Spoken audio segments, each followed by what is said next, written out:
Olá, pessoal, tudo bem com vocês? Então, estou de volta aqui para poder falar com vocês, abordar um pouco sobre as relações da fenomenologia e a abordagem centrada na pessoa.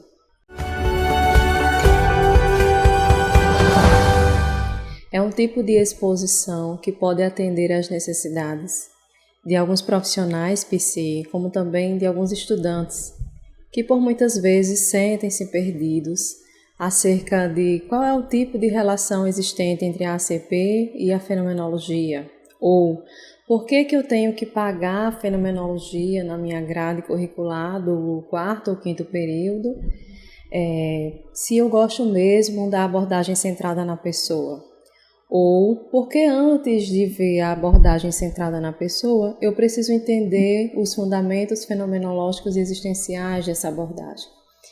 Então, indagações como estas talvez possam ser respondidas aqui, nessa exposição breve, acerca dessas possíveis relações existentes entre fenomenologia e ACP. De uma maneira mais organizada, eu vou iniciar falando sobre as características da Fenô, e aí eu já entro na intimidade, abreviando aqui o nome.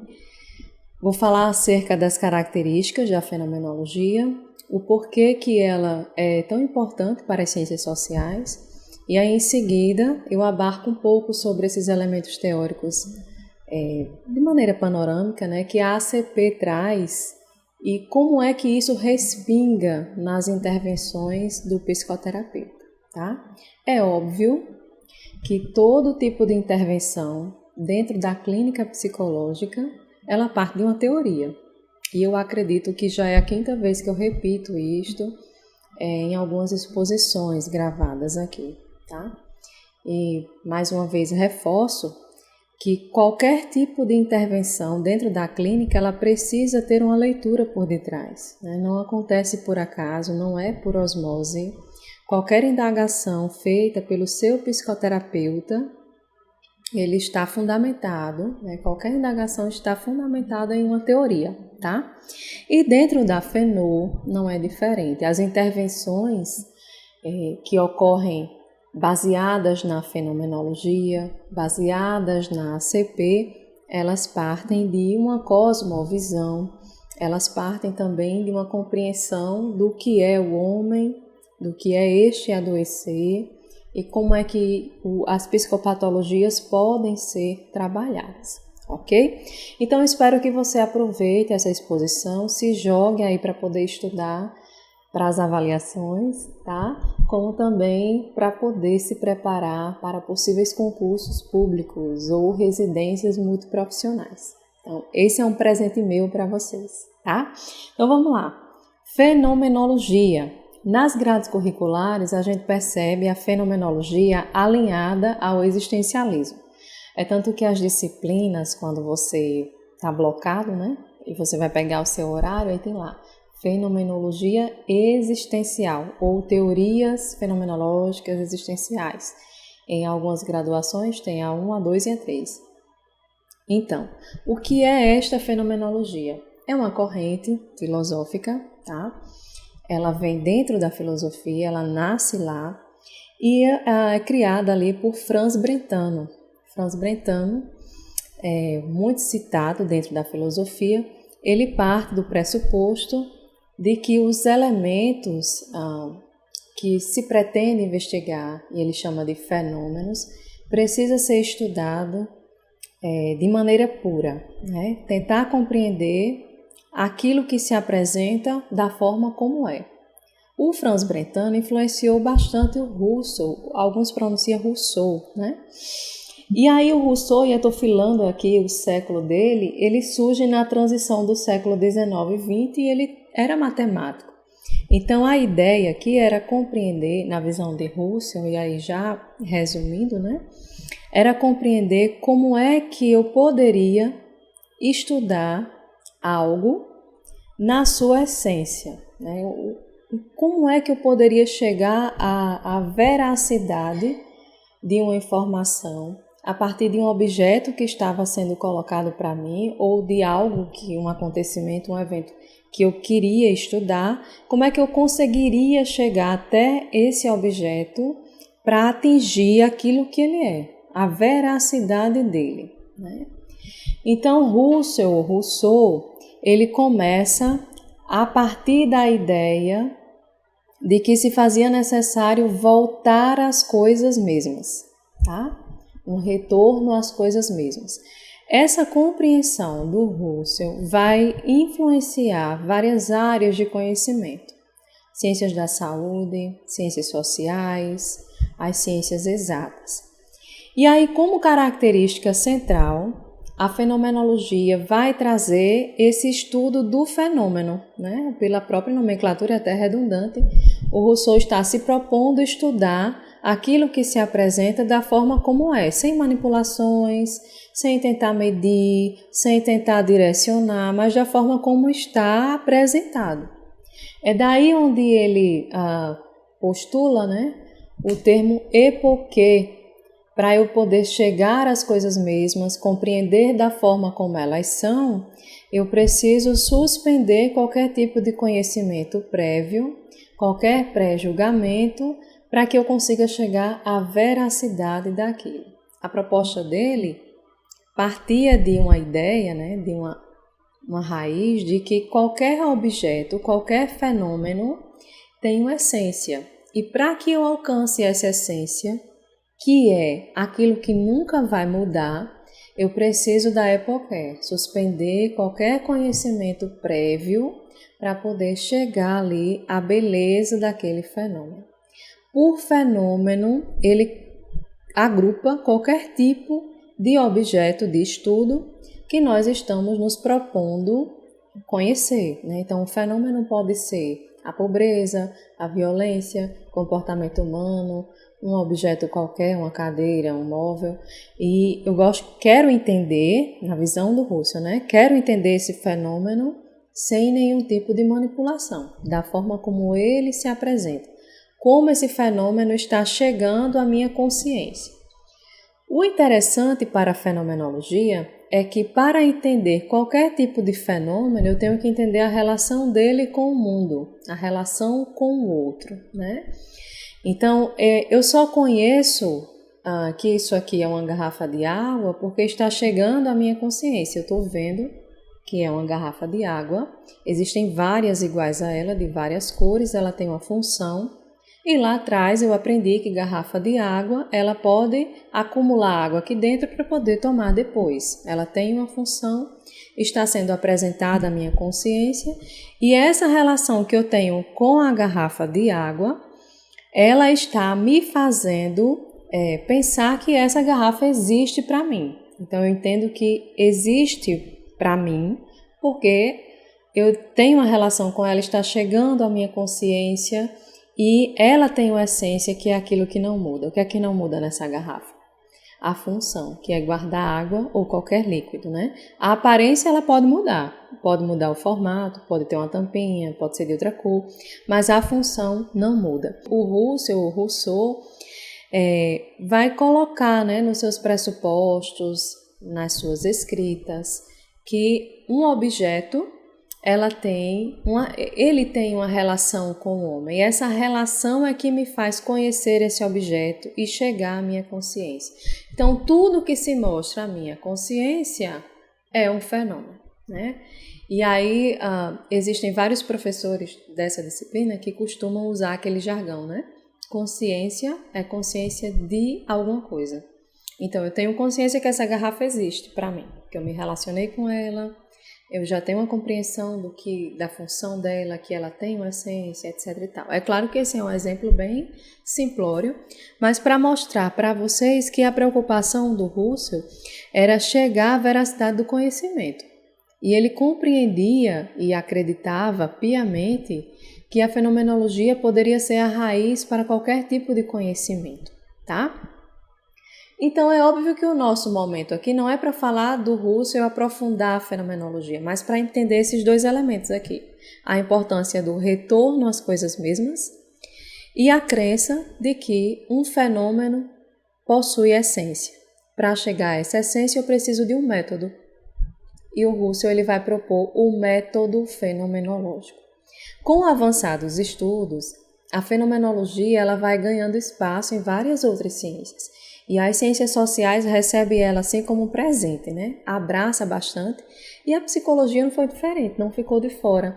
Ela recebeu os respingos da fenomenologia, eu não digo nem respingo, mas assim uma onda inteira, né?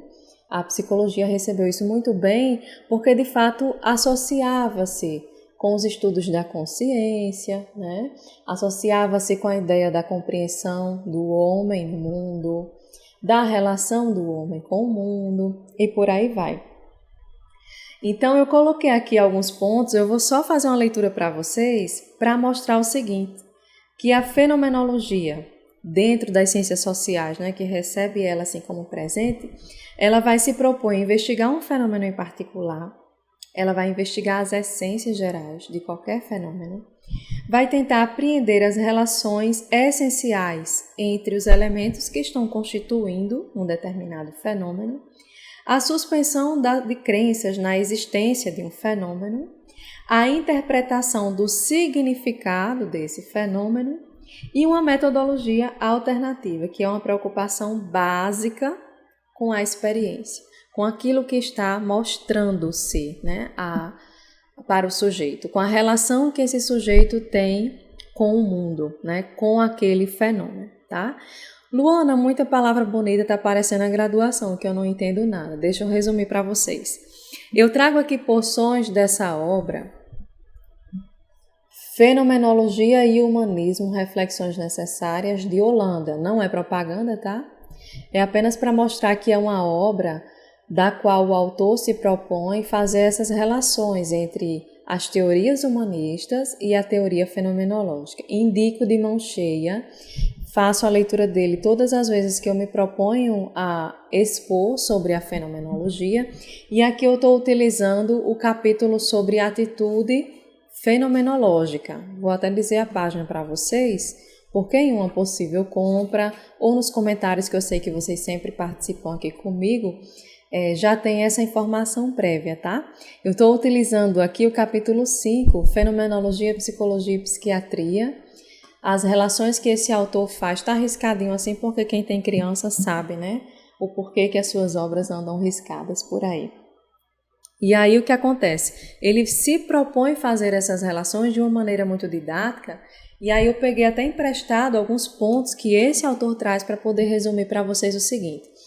A fenomenologia, ela não vai ter uma preocupação em explicar as coisas, né? Por isso que a gente coloca que é uma atitude que se torna, vamos dizer assim, um ângulo diferente em relação às pesquisas. Quando a gente faz pesquisa em psicologia, geralmente a gente pretende explicar algum acontecimento, né? Por que que uma criança é rebelde? Então a gente vai tentar explicar que na infância, na primeira infância, no bebê, a preocupação com a fenomenologia não é explicativa, é compreensiva. Então, assim, questões de prova, de avaliações, de concurso, né, que pedem para a gente associar, a fenomenologia, ela vai tentar trazer um novo olhar, observando e estudando um fenômeno a partir da compreensão, tá, e da descrição. Eu não vou entender por que uma criança é rebelde, mas eu vou tentar compreendê-la, compreender essa rebeldia dentro dessa história, né? Tentar descrever essa rebeldia, como é que essa rebeldia pode ser interpretada e por aí vai. Então, na visão fenomenológica, por isso que eu digo assim, que tem toda a relação com a ACP, e vocês vão entender já já o porquê. Um fenômeno ele é compreendido particularmente de maneira compreensiva e descritiva. Para que eu consiga compreender essa essência desse fenômeno e descrevê-lo, eu preciso de um método. E esse método pressupõe a suspensão de qualquer conhecimento prévio, né? Dentro da psicologia fenomenológica, a gente dá um nome, que é redução fenomenológica. Na filosofia, é utilizado ainda o termo epoquê, né? De você suspender qualquer conhecimento prévio para poder compreender aquele fenômeno que está chegando para você. Tentando trazer para a prática, para não ficar muito para trás, né? Que eu acho que vocês já aí ficaram um pouquinho cansados com tanta coisa teórica da fenomenologia, o que é bastante natural. Se eu pego uma visão, né? Vamos pensar comigo de um cenário clínico. Eu estou na minha clínica e estou recebendo o meu cliente ou o meu paciente. Abri a porta, aquele paciente que chega para mim é um fenômeno, tá? Então, dentro da psicoterapia fenomenológica, eu vou compreender isso. Aquele cliente chegou para mim, ele é um fenômeno. Ele está chegando da forma como ele está, da forma como ele é, tá? Então, a minha preocupação enquanto psicoterapeuta, como também pesquisadora dentro dessa linha, não é explicar o porquê que ele chegou. Ele chegou aqui porque ele viu isso. Esse comportamento que ele está relatando é porque lá atrás. A preocupação não é essa. Mas é compreender as queixas, aquilo que ele está relatando, a história de vida e tal. Compreender dentro da perspectiva dele. É aí onde está o grande desafio de suspender qualquer conhecimento prévio. Porque nós temos essa tendência, e é até interessante, né? De fazermos esquemas cognitivos para poder facilitar a apreensão de várias informações. É daí onde vem os estereótipos que a psicologia social estuda bem, né? Então, eu vou ter uma tendência, enquanto ser humano, de olhar para uma pessoa e pensar: ela chegou aqui e eu acho que ela já tem um problema no relacionamento, porque ela já veio assim, sem aliança. Então, eu tenho essa mania... Eu em todos os seres humanos, né? É só um exemplo. De tentar resumir uma informação que está chegando para mim e tentar explicar o porquê. Não, ela está falando rápido porque ela deve estar nervosa. Dentro da fenomenologia e psicoterapia fenomenológica, isso não pode existir. Então, antes eu faço aquele exercício. Eu vou compreender o outro. Eu estou aqui com e para o outro. É um encontro existencial, não deixa de ser. E aí eu não vou interferir, porque quem está sendo o foco é a pessoa, né, que está me procurando, é o cliente. De quem é a história? Do cliente. Como é que eu vou avaliar essa história? Dentro da experiência do cliente. Então não interessa as coisas que eu vivi e as orientações que eu poderia dar enquanto amiga ou pessoa que já vivia a mesma coisa. Não interessa. Então eu vou suspender, deixa para lá. Qualquer conhecimento prévio que eu tenha a respeito dessa pessoa e vou tentar estar ali com ela, compreendendo-a como ela se apresenta para mim. E qual é a queixa que ela está relatando? Inicialmente é uma queixa voltada ao estresse, doenças psicossomáticas, enxaqueca constante e tal. Então, ao invés de explicar, olha, você está com essa enxaqueca, porque você não dormiu bem, você está se preocupando bastante, eu preciso primeiro aceitar que ela está com essa enxaqueca, acolher e vamos tentar compreender o mundo fenomenológico dela. Quando eu observo isso, eu estou aqui aplicando o primeiro ponto. Estou investigando um fenômeno particular. Ela, não as outras pessoas, não as pessoas que trabalham junto com ela que poderiam ter a mesma coisa. É ela e a forma como ela interpreta, como ela sente aquela queixa. Qual é a avaliação que ela mesma faz? Quais são os motivos possíveis que dentro daquele momento eu poderia pensar com ela, que poderiam estar ali facilitando o aumento dessa enxaqueca? Então eu vou olhar para ela. Luana, mas isso já não é de se esperar não? Qualquer terapeuta não faz isso não? Bom, deveria fazer, né? Mas aqui dentro da fenomenologia, isso é um ponto de destaque. É como se, naquele contexto, as pessoas que trabalhavam com o comportamento estivessem preocupadas em medir, em tentar explicar, apurar mais bem, criar testes, em criar instrumentos.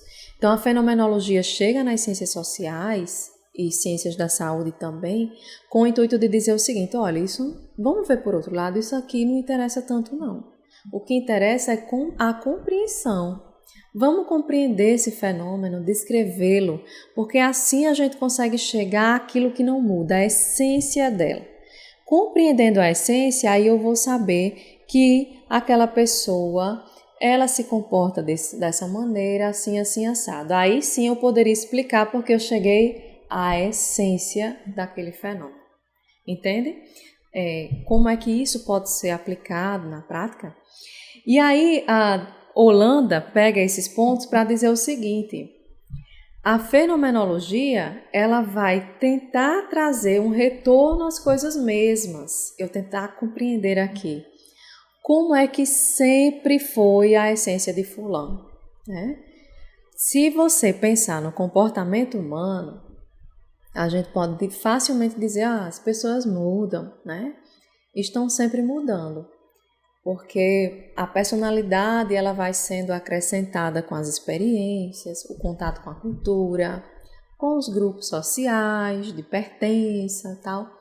Então as pessoas estão sempre mudando. E eu concordo com isso, sim. A pessoa que eu era há 10 anos atrás já não é mais a mesma, né? A gente vai aprimorando, pelo menos é para ser assim, né?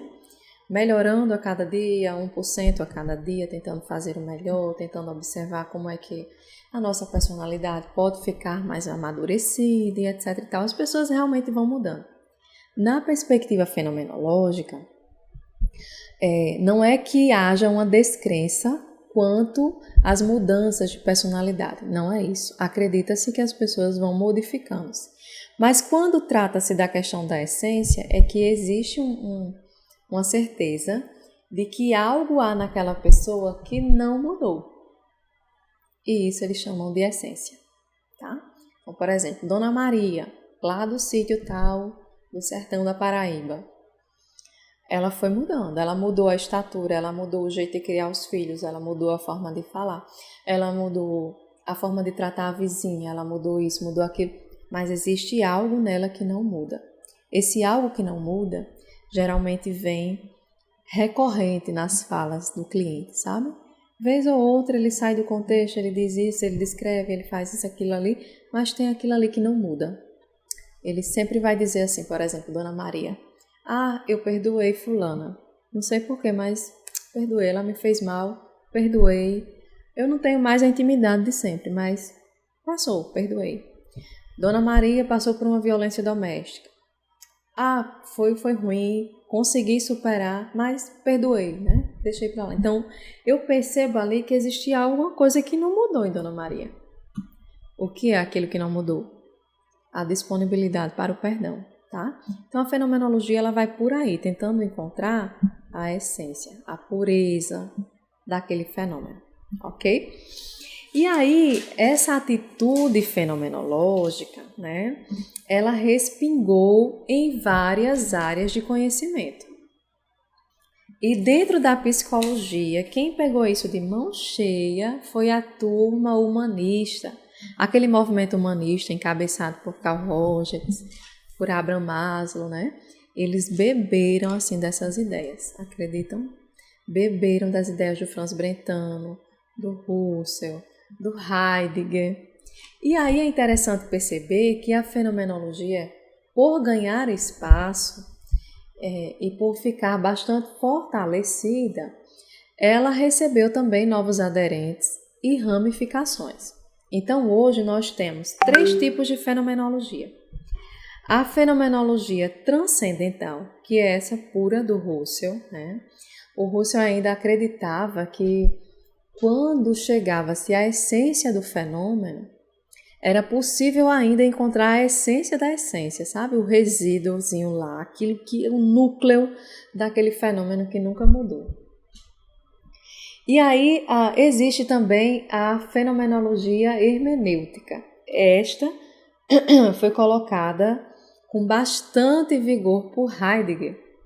E aí o Martin Heidegger, ele vai trazer essa compreensão da interpretação, né, dessa essência. O Heidegger, eu costumava dizer assim nas minhas aulas, ele bebe das ideias do Russell, mas ele vai discordar dessa questão da essência, tá? Que era possível chegar à pureza dessa essência e tal.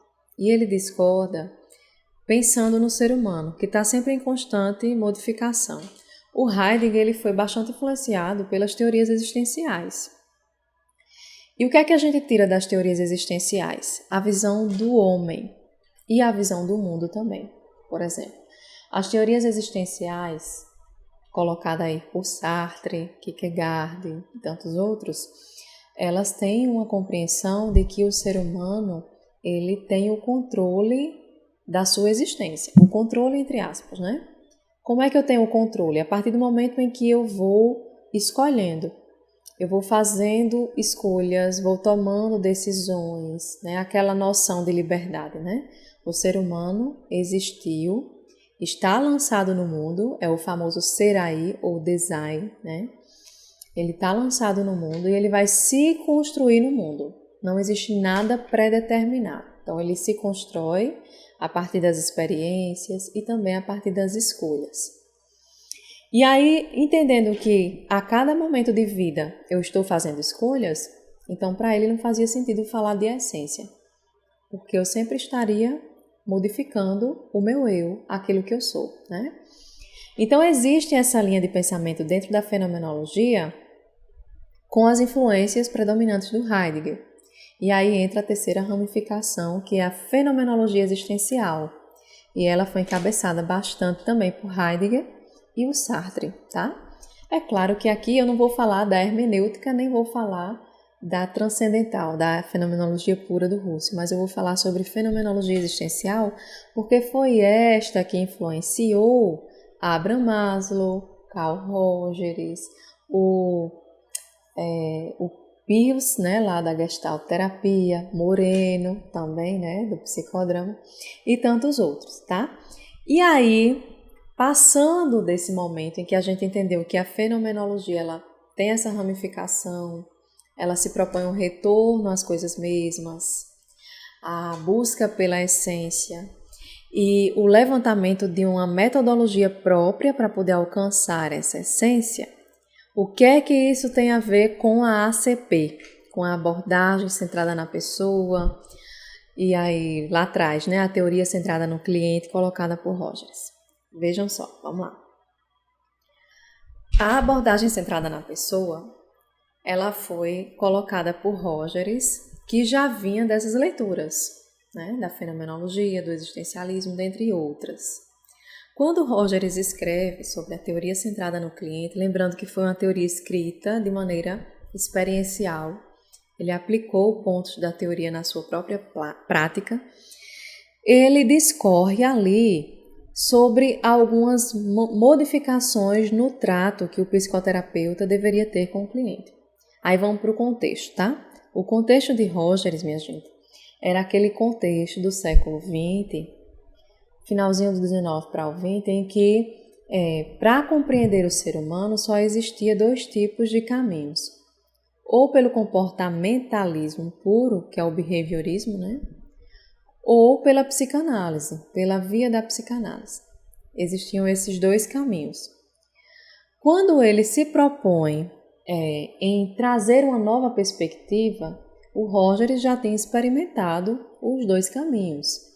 Então, é meio que uma reação, né? A forma como ele discorre é uma reação contrária às duas vertentes existentes para poder compreender o ser humano.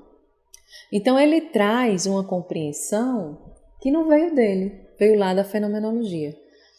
Quando ele escreve sobre atitudes fenomenológicas, a importância do ouvir, aí eu indico um livro muito bom dele, que eu acho que a maioria já leu quando gosta da ACP, que é Um Jeito de Ser, né? Que ele vai escrevendo a experiência dele enquanto pessoa, ele vai falando sobre a importância da autenticidade, da escuta, do ouvir a si mesmo, né? Curioso paradoxo, quanto mais eu me aceito, mais eu consigo mudar, né? As frases que geralmente a gente encontra aí nos feeds dos Instagrams ou nos stories de vários psis. Então, ele traz uma proposta reativa às correntes existentes e essa proposta não veio por osmose, veio aqui da fenomenologia. Olha, pensa comigo. Eu preciso compreender o meu cliente da forma como ele é, sem tentar mudá-lo. E aí o Rogers escreve assim: as pessoas são tão belas como o pôr do sol. né? A gente não consegue controlá-la. Eu não posso olhar para o pôr do sol e dizer, eu vou colocar um pouquinho de amarelo aqui, aqui vai ser um pouquinho de rosa. O pôr do sol simplesmente existe da maneira como ele é. Então ele coloca, as pessoas são tão belas como elas são, como o pôr do sol. Gente, essa fala dele é de onde? Da fenomenologia. Em outras palavras, ele está dizendo assim, eu preciso compreender as pessoas da forma como elas são. Esse elas são diz várias coisas. Ou seja, diz assim, preciso compreender ela na história dela, entendendo que na infância ela passou por um desprezo, compreendendo que ela não teve pai nem mãe, compreendendo também que ela pode pensar assim porque foi excluída, porque ela foi assim, assim, assado. Existem várias coisas que eu posso trazer aqui para poder compreender as pessoas como elas são, na visão delas, no mundo delas, no jeito dela, na forma como ela percebe o mundo, que é peculiar a cada pessoa. Então o Rogers não trouxe essa porção do nada não, veio daqui, da fenomenologia. Outro ponto muito importante, a teoria centrada na pessoa, ela tem uma visão de que o ser humano traz uma característica, ou melhor, uma característica não, uma força inerente ao crescimento. Todo ser humano tem isso para Rogers, né? Que é aquela tendência à atualização, tendência autoatualizadora. Eu tenho algo dentro de mim que vai me impulsionar para o crescimento. Ué, Luana, mas por que as pessoas não usam? Aí vocês veem aí os vídeos anteriores para poder responder, tá? Brincadeira. Mas assim, por que elas não usam? Porque em algum momento da vida entrou num processo de incongruência, não conseguiu mais não conseguiu mais a autoconsciência, identificar as potencialidades. A pessoa está tão distante do self dela que ela não consegue mais lançar mão das potencialidades positivas e criativas que ela tem para o crescimento. Mas ela tem a tendência. Não deixou de existir, não. Não desapareceu, a tendência está ali. Então pensa comigo. Tendência e essência. Qual é a relação? A relação maior do mundo, né? Porque na visão fenomenológica, cada fenômeno tem uma essência. Na abordagem centrada na pessoa, cada cliente, que é um fenômeno, tem algo que não muda. O que é que não muda? A tendência autoatualizadora. Fantástico! Show! Eu gosto demais de pensar assim, de tentar ver essas relações. Porque dentro da graduação, a gente pode se confundir. Eu gosto da ACP, mas não gosto da fenomenologia. Como assim? Como é que você não gosta da fenomenologia e gosta da ACP se elas estão ali, de mãos dadas, no maior amor do mundo? O que falta é a compreensão dessas relações. Outro ponto muito importante. Primeiro ponto foi que a tendência atualizante que o Rogers postula está ligada, associada à essência, tão postulada pela fenomenologia. Outro ponto muito importante é o método fenomenológico. Esse método foi utilizado bastante por Rogers quando ele descreve as atitudes facilitadoras. Quais são elas? Compreensão empática, a autenticidade do terapeuta, né? A aceitação incondicional, né? Então essas atitudes aí que mostra o trato do cliente do terapeuta para com o cliente, ela está embasada na redução fenomenológica, ou seja, na EPOC. Para que eu consiga aceitar o meu cliente incondicionalmente, independente do que ele é, da crença religiosa, do posicionamento político, independente da aparência, o que é que precisa? Que eu suspenda qualquer conhecimento meu, do meu mundo.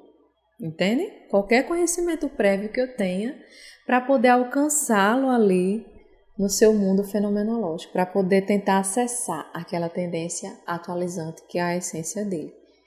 Isso é a aceitação incondicional, que para fazer precisa-se desse exercício anterior, da redução fenomenológica da EPOC.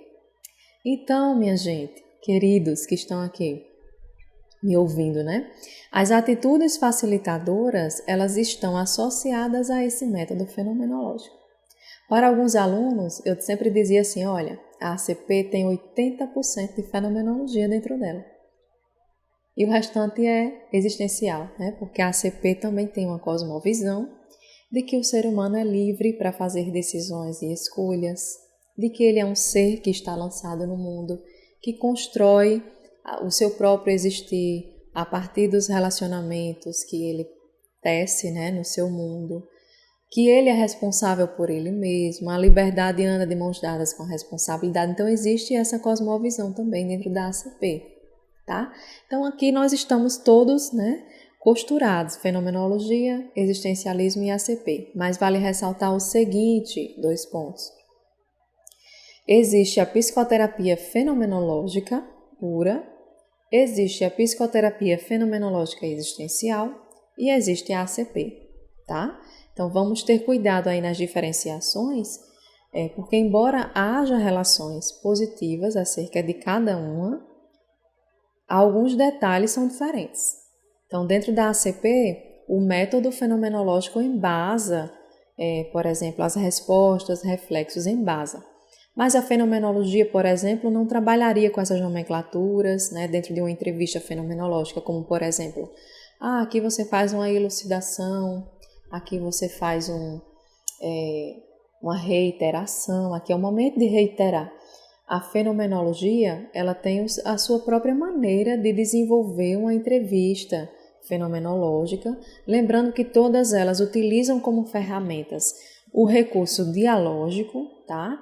Parte do pressuposto de que, a partir do diálogo, é possível acessar essa tendência atualizadora e caminhar com o cliente para que ele consiga ter os seus próprios insights, né? As suas próprias respostas, tá? Então, parte-se desse pressuposto. Então, as entrevistas dialógicas dentro da fenomenologia ocorrem de uma maneira e dentro da ACP de outra maneira, tá? Então, é isso, gente. Resumindo tudo, fenomenologia embasa as teorias humanistas, tá? Não só a ACP, mas a gestalterapia também bebeu bastante dela. Outro elemento muito importante, a ACP, ela tem 80%, entre aspas, tá? Uma porcentagem que eu coloco assim de maneira aleatória para poder dizer que você encontra a fenomenologia lendo os escritos do Carl Rogers, que é o teórico embasador, né? O encabeçador aí da ACP, tá? Então você vai encontrar. E o terceiro ponto é que o método fenomenológico, associado com a visão de mundo da teoria existencial, ela vai compor a ACP, ok? Então, fica a dica aí para vocês, para aprofundar essas questões acerca do método fenomenológico que embasou a ACP, aprofundem, compreendam que existem relações, que é interessante conhecer os precursores da teoria centrada na pessoa, tá? E que as intervenções colocadas pelo Rogers dentro de uma clínica, ou melhor, dentro de uma clínica não, mas para conduzir um processo clínico, ela parte também da ideia, vamos dizer assim, dialógica, né? O caminho não é a partir de testes, não é a partir de recursos exatos, mas a partir de um diálogo onde há uma necessidade de compreender aquele cliente, de descrevê-lo. A preocupação maior é essa, é compreender, acolher, descrever, acessar aquela essência que é a tendência autoatualizadora para poder caminhar para os possíveis insights que o próprio cliente vai sentir a partir do momento em que as atitudes facilitadoras forem empregadas, né? Forem sendo praticadas aí pelo psicoterapeuta. Então, compreendendo isto tudo que foi dito, eu começo a dizer aqui, passo a afirmar que a ACP é uma abordagem da qual vai utilizar um método não diretivo centrado na pessoa, tá? Onde existe aqui toda a influência da fenomenologia e do existencialismo. Então, se você está nesta teoria, se você adere, se você gosta, quer seguir com ela para a sua prática, seja na clínica, seja na área social, você precisa entender a fenomenologia, precisa entender o existencialismo e, obviamente, as intervenções que você poderia utilizar dentro desse processo, bem como as modificações que você precisa fazer em você, enquanto pessoa e enquanto terapeuta. Ok? Para a leitura complementar, olha, Adriano Furtado, Holanda. Gente, eu não tenho PDF. A descrição vai ficar aí com a referência dessa obra e sugiro que vocês, caso queiram, possam adquiri-lo. Talvez consigam aí baixar em PDF em alguma plataforma, como também indico o livro Psicologia Fenomenológica da Yolanda Forghieri. E eu penso, inclusive, em fazer um compilado de exposições da Forghieri que nos ajuda a compreender essa fenomenologia existencial que respingou aí na psicologia. Fico por aqui e agradeço a presença e a participação. Até mais!